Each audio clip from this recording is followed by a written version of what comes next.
Olá, querido ouvintes do nosso podcast, tudo bem? Bem-vindos a mais um episódio da Rádio Fala. Como comentamos na nossa última postagem na página do Instagram, inclusive nos sigam lá, Rádio Talk, trouxemos nossas colegas cientistas e engenheiras nucleares para explicar um pouco sobre os fascínios pela radioatividade, que surgiram pela Bella Pouso. Oi, pessoal! Então, como mencionado aqui, estão as cientistas e engenheiras Liza e Liz, que vão nos desmistificar um pouco sobre como a radioatividade era compreendida na época Bella, lá no século XIX para o século XX. Bem-vindas, amigas! Muito obrigada. Estamos muito felizes de poder estar aqui conversando e formando os ouvintes. Sempre acompanho os episódios e estou muito lisonjeada de poder estar aqui, compartilhando os meus conhecimentos nessa área que eu adoro. Exatamente. Também fico feliz de poder estar aqui, ainda mais com um assunto desses, que muitas vezes não é comentado, né? O fascínio pela radioatividade na época mais bela da Europa. O que seria isso?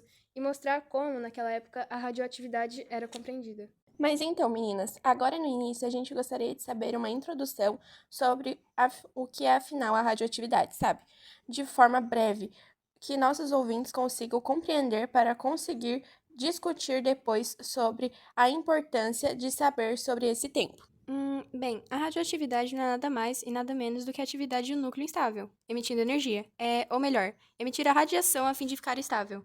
Isso, e nessa tentativa de emitir a radiação, se tem 3 tipos, que são a alfa, a beta e a gama. Cada uma tem sua peculiaridade e poder de penetração. Explicando de uma maneira mais fácil, a gente faz a comparação dessas radiações com os valores de negativo, positivo e neutro. A radiação alfa é aquela que é positiva, então a carga energética dela é positiva. O poder de penetração dela é baixo, ou seja, a radiação pode ser parada, assim dizendo, né? Com uma simples folha de papel. Sério? Não sabia disso. Que interessante, mas tem mais 2 tipos, não? Sim, a beta e a gama são bem diferentes. A beta seria a radiação de carga negativa. Como a alfa, ela também tem o poder de penetração dela, né? Mas ela penetra mais facilmente certos materiais. Tipo, ela consegue ultrapassar por uma folha de papel, mas não por uma placa de alumínio. Já a radiação gama pra mim é mais interessante, porque ela não tem massa. Ela também não tem carga de energia positiva nem negativa. Ela seria tipo neutra, sabe? E o poder de penetração dela é o maior que tem, justamente por ela não ter massa, como o resto. Ela só pode ser parada, entre aspas, por uma parede de concreto ou de chumbo. Por isso, pessoas que morreram ainda assim continuam emitindo radiação, e elas foram enterradas em caixões de chumbo. Sim, por causa da radiação que ainda era emitida.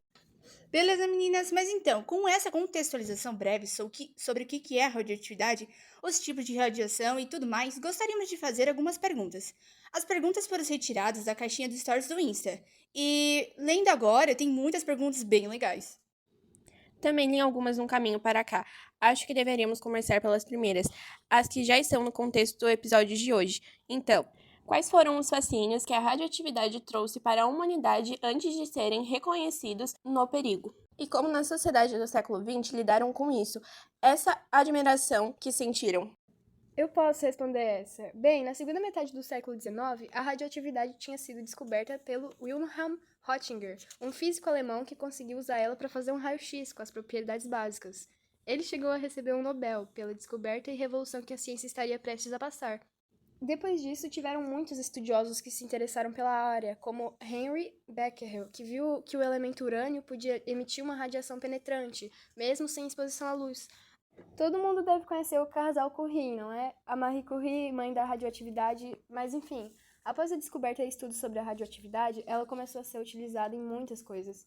E, como dito, foi descoberta lá por 1895, né? E com isso, o centro parisiense ficou conhecido como a capital da ciência. E, bem, a cidade já era conhecida como a Cidade de Luz por conta da energia elétrica e ficou ainda mais influente com a descoberta e estudos da radioatividade.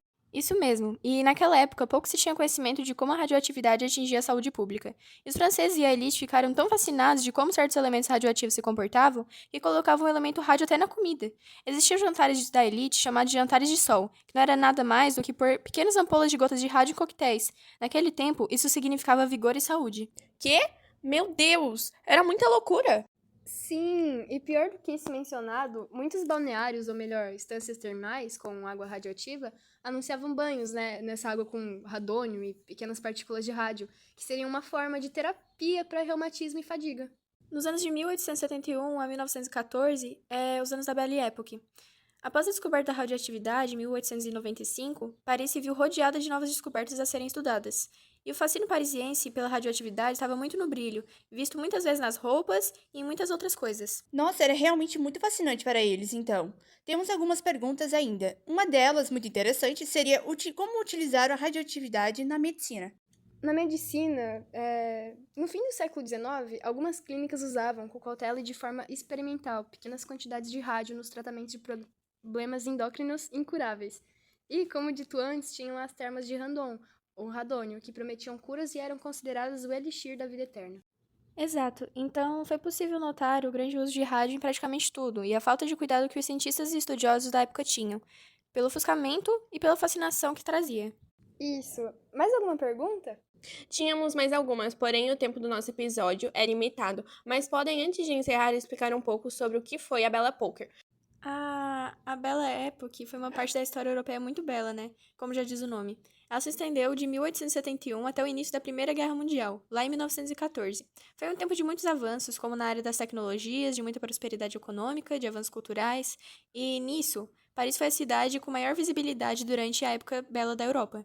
E como a gente disse antes, a cidade parisiense ficou conhecida como a capital da ciência por conta do aglomerado de avanços que lá tinham. Sim, mas mesmo sendo um período de muita prosperidade, foi um momento também chamado de paz armada. A paz armada foi uma tensão que precedeu a guerra e, obviamente, com o início do conflito mundial, esse período de prosperidade acabou. Verdade, e foi durante a Belle Époque também que ocorreu a construção da Torre Eiffel.